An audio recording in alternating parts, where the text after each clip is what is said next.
మరోవైపు ఏపీ సర్కార్ ప్రజాస్వామ్యాన్ని ఖూనీ చేస్తుందన్నారు వైసీపీ అధ్యక్షుడు జగన్. హత్య రాజకీయాలతో ప్రత్యర్థులను భయపెడుతుందన్నారు. కర్నూలు ఘటనపై పార్టీ ఎమ్మెల్యేలతోటి కలిసి గవర్నర్కు ఫిర్యాదు చేశారు జగన్. చంద్రబాబు అధికారంలోకి వచ్చినప్పటి నుంచి వైసీపీ నేతలను వరుసగా హత్య చేపడుతున్నారన్నారు.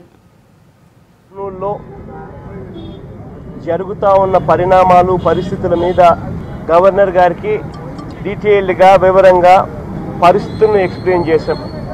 ఎంతటి దారుణంగా ప్రజాస్వామ్యాన్ని కూని చేస్తూ ఉన్నారు, ఎంతటి దారుణంగా ప్రజాస్వామ్యాన్ని అవహేళన చేస్తూ ఉన్నారు, ఎంతటి దారుణంగా ప్రత్యర్థులను ఎన్నికల బరిలో నుంచి గెలవని పరిస్థితి ఉన్నప్పుడు ప్రత్యర్థులు కొనుగోలుకు లొంగకపోతే లేదా వీరి ప్రలోభాలకు లొంగకపోతే చివరికి మనిషిని చంపేంత వరకు పోతా ఉన్న ఈ ప్రభుత్వ తీరును, చంద్రబాబు నాయుడు గారి వైఖరిని గవర్నర్ గారి దృష్టికి తీసుకొని వెళ్ళాం. ఇది న్యాయమేనా ధర్మమేనా అని చెప్పి కూడా గట్టిగా అడిగాం. ఇంత దారుణంగా తెలుగుదేశం వారి ఆగడాలను అడ్డుకుంటున్నాడని, తనకు లైఫ్కు థ్రెట్ ఉందని సెక్యూరిటీ కల్పించండి అని గవర్నమెంట్ను విజ్ఞప్తి చేశారు, పోలీసును విజ్ఞప్తి చేశారు. గవర్నమెంట్కు సెక్యూరిటీ కావాలని ఇవ్వాల. ఒకవైపున వెపన్ లైసెన్స్ను రెన్యూ చేయకుండా వెపన్ తన దగ్గర నుంచి తీసేసుకొని తనను ససెప్టబుల్ చేశారు.